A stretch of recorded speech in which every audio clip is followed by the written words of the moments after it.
ट्रिन ट्रिन ट्रिन। Hello, हाँ चाची, कैसे हो आप लोग? हम ठीक हैं। प्रिया, तुम्हारे लिए एक सरप्राइजिंग न्यूज है। मैं अभी नहीं बताऊंगी, कल परसों तक तुम्हारे पास कार्ड पहुंच जाएगा। कार्ड मिलते ही जितना जल्दी हो सके तुम जबलपुर आ जाना। क्या बात है चाची, कुछ तो बताइए ना, मेरा दिल बैठा जा रहा है। अरे घबराओ मत, एक खुशखबरी है, कार्ड मिलते ही समझ जाओगी। ओके बाय, कहकर चाची ने फोन रख दिया। 2 दिन बाद जब रिया ऑफिस से घर पहुंची ही थी कि सासू माँ ने एक वेडिंग कार्ड हाथों में दिया। देख तो किसकी शादी का कार्ड है। अब इन बूढ़ी आंखों से नजर आना बिल्कुल बंद हो गया। मैंने कार्ड खोला, देखा तो आंखें खुली की खुली रह गई। प्रिया की शादी। प्रिया की? ओ माय गॉड, किसकी शादी है रिया? ये प्रिया कौन है? सासू माँ ने पूछा। मन ही मन रिया ने सोचा कि इनको ऐसी बात बताना मतलब दुनिया जहाँ की परंपराओं, आस्थाओं और पुरातनपंथी मानसिकताओं की तर्जें रोज सुबह शाम सुननी पड़ेगी। बेहतर है कोई भी बात बताकर फुर्सत हो जाए। माँ जी, आप उनको नहीं जानती, बरसों पहले मेरे मायके के पड़ोस में रहा करते थे, उसकी बिटिया की शादी का कार्ड है।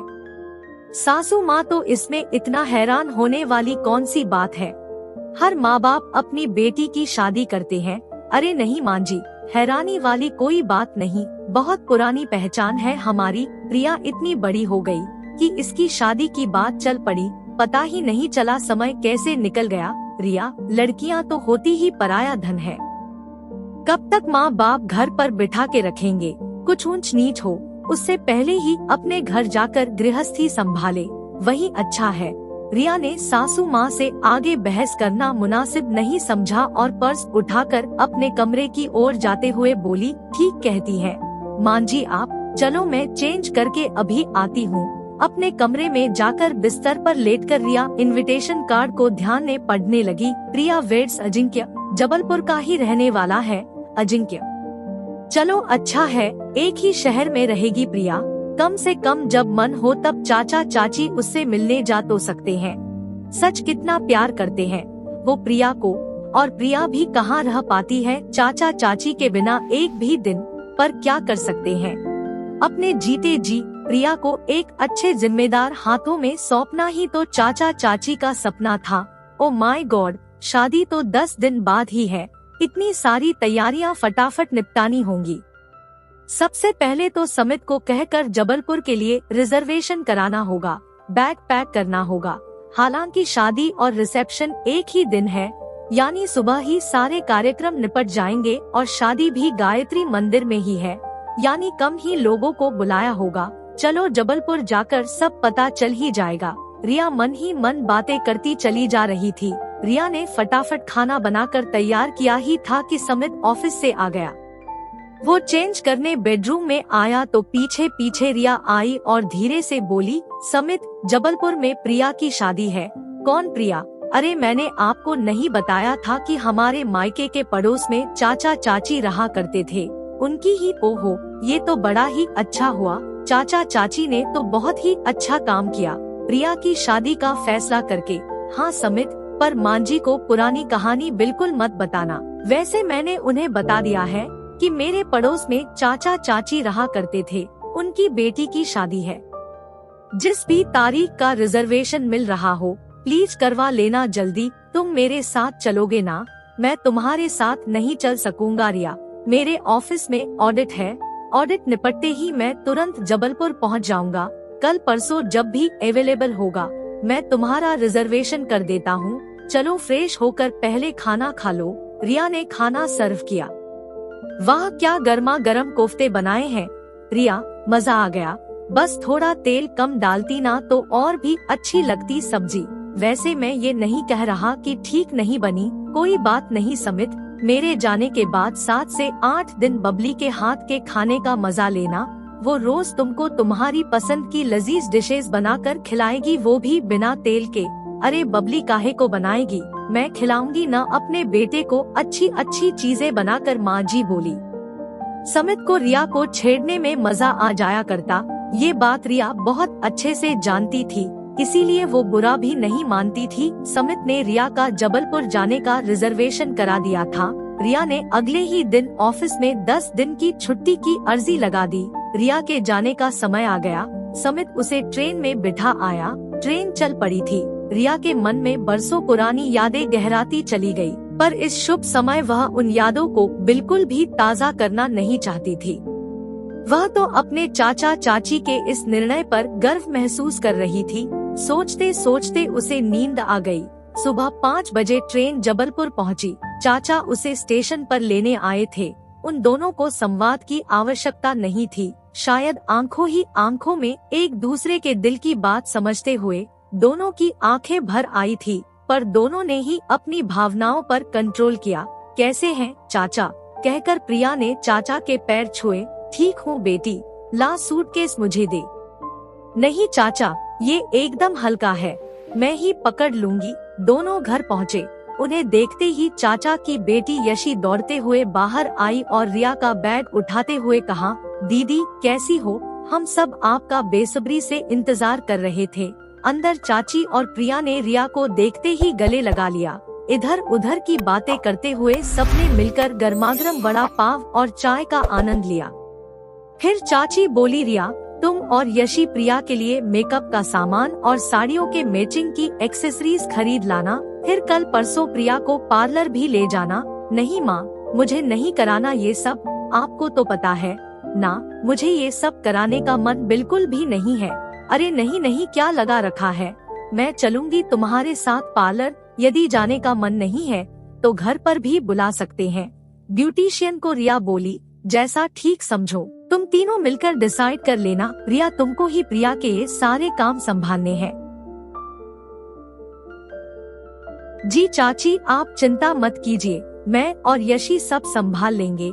थोड़ा आराम करने के बाद रिया बोली, चाची आप मुझे प्रिया की साड़ियों के मैचिंग के ब्लाउज दे दीजिए। मैं और यशी बाजार जाकर मैचिंग चूड़ियाँ बिंदी ले आएंगे। चाची और प्रिया उसकी साड़ियाँ लेने चले गए। रिया पूरे घर में घूम घूम कर कुछ खोजने की कोशिश कर रही थी, पर पुरानी स्मृतियों के सारे चिन्ह चाचा चाची ने निपुण कलाकार की तरह ठीक उसी तरह मिटा दिए थे। जिस तरह एक कुशल चित्रकार अपनी पुरानी पेंटिंग को रंगीले खूबसूरत इंद्रधनुषी रंगों से सजाकर पुराने दाग धब्बों को मिटाकर एकदम नए रूप में प्रस्तुत करता है। आश्चर्य की बात थी कि इतने कम समय में पूरे घर का इंटीरियर ही बदल गया। शायद समय के साथ खुद को ढाल लेने में ही समझदारी है। सच भी है, पुरानी और मन को टीस से भर देने वाली यादों को जितना जल्दी हो सके भुलाकर भविष्य का स्वागत करने के लिए खुद को तैयार करना ही जीवन है।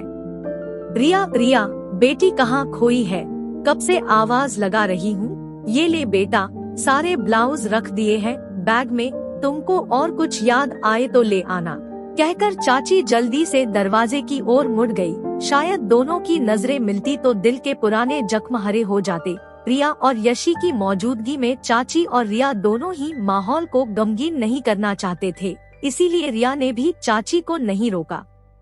यशी तैयार होकर आई और बोली, चलिए रिया दी, चले बाजार हम दोनों, प्रिया भी चलेगी हमारे साथ। चलो प्रिया, जल्दी ही लौट आएंगे। क्यों चाची, ले जाएं ना प्रिया को भी। नहीं दीदी, मेरा जी नहीं कर रहा है जाने का, प्रिया बोली। अरे क्या करेगी घर पर, जाओ तुम भी रिया के साथ, लौटते में जो मन करे खा लेना तुम तीनों। बड़े फवारे के पास कमानिया गेट पर बड़कुल की खोवे की जलेबियाँ मिलती हैं, खाकर आना, लेकर भी। अरे चल ना प्रिया, जल्दी चेंज कर आ ना, यशी बोली। तैयार होकर तीनों ऑटो से चूड़ी गली पहुँची।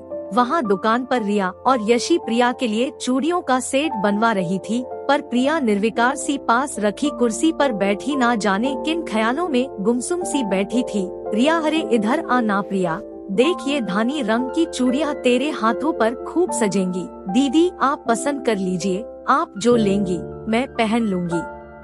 अच्छा मुझे पहन के दिखा अपने हाथों में ये मेरी मनपसंद रानी कलर की चूड़ियाँ, यशी बोली। यशी और रिया को खुश करने के लिए भारी मन से प्रिया हाथों में चूड़ियाँ पहनकर दिखाती है। छोटी मोटी खरीदारी करके तीनों कमानिया गेट के पास बड़कुल की दुकान से 1 किलो खोवे की जलेबियाँ पैक करा के लाडगंज थाने के थोड़ा आगे ICH में जाती है। क्या खाओगी प्रिया? दी कुछ भी मंगा लीजिए, वैसे मुझे ज्यादा भूख नहीं लगी है। देखो प्रिया, मैं चाचा चाची के सामने तुमको कुछ नहीं कह सकती, पर तुम पर अपना अधिकार समझते हुए मैं तुमसे एक बात कहना चाहती हूँ। यदि तुम बुरा ना मानो तो बोलूं। अरे दीदी, आप कैसी बात कर रही हैं? आप मेरे लिए बड़ी बहन से भी बढ़कर हो। बोलिए ना, आप क्या कहना चाहती हो? प्रिया, बीती ताही बिसार दे, ये हम सब जानते हैं। जो बात हमारे वश में नहीं है, उसे याद करके अपने भविष्य को खराब या दुखदाई करना कहाँ की समझदारी है। चाचा चाची ने देखो कैसे दिल पर पत्थर रखकर खुद को संभाला है। बस और बस तुम्हारी खातिर, ये हम सब बहुत अच्छी तरह जानते हैं। हाँ दीदी, मैं जानती हूँ, पर क्या करूँ, दिल पर जोर नहीं चलता मेरा, चलाना पड़ेगा। प्रिया, बस तुम खुश रहो, हंसती रहोगी तो चाचा चाची भी खुश रहेंगे ना। अपनी आंखों की कोरों से बहते आंसू पोंछने की नाकाम कोशिश करती प्रिया बोली, दीदी आज बस एक बार रो लेने दो दीदी, बस एक बार। उसके हाथों को थाम यशी और रिया की आंखों से भी झरझर पानी बहने लगा। रिया ने जल्द ही खुद को संभाला, फिर दोनों को वॉश बेसिन में मुंह धोकर आने को कहा और फिर मसाला डोसा, कटलेट और इडली ऑर्डर किया। खाते खाते रिया बोली, अब हम में से किसी के भी चेहरे पर उदासी नहीं दिखनी चाहिए, सब खुश रहेंगे और शादी को भी एंजॉय करेंगे।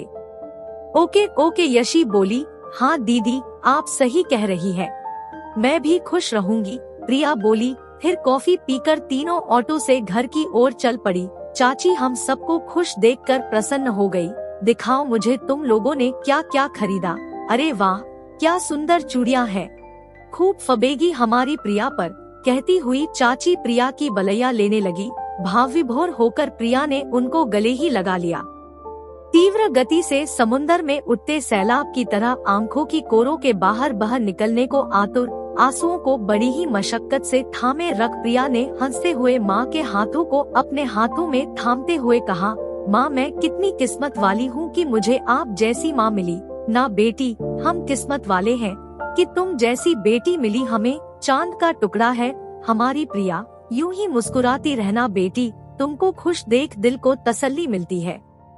बस भी करो ये माँ बेटी का प्यार, हम दोनों भी हैं घर में। यशी रिया का हाथ थामकर मम्मी के पास आते हुए बोली। चारों मिलकर हंसी ठिठोली करने लगी। शादी की तैयारियां जोरों पर थी। चाचा पंडित जी और पार्टी आदि की व्यवस्था में जुटे थे, वहीं चाची घर वालों को न्योता देने, शादी की रस्मों आदि की तैयारियों में लगी थी। शादी के 2 दिन पहले समित के आ जाने से चाचा जी को थोड़ी राहत महसूस हुई। बिना तामझाम, बिना लेन देन, बिना दिखावे के बेहद सादगी से प्रिया और अजिंक्य की शादी संपन्न हुई। बेहद खूबसूरत जोड़ी लग रही थी दोनों की। विदाई के समय प्रिया के साथ साथ सभी जार जार रोते रहे। सबके दिल की हर एक धड़कन प्रिया और अजिंक्य के सुखी वैवाहिक जीवन के लिए ईश्वर से दुआएं मांग रही थी। प्रिया के विदा होते ही रिया ने चाची को अंक में भर लिया और दोनों अपने अपने दिल के गुबार को बाहर निकालने के लिए फूट फूट कर रोने लगी। चाची आप सचमुच महान हो चाची, आपकी बराबरी दुनिया के कोई जन्मदाता भी नहीं कर सकते। रिया बोली।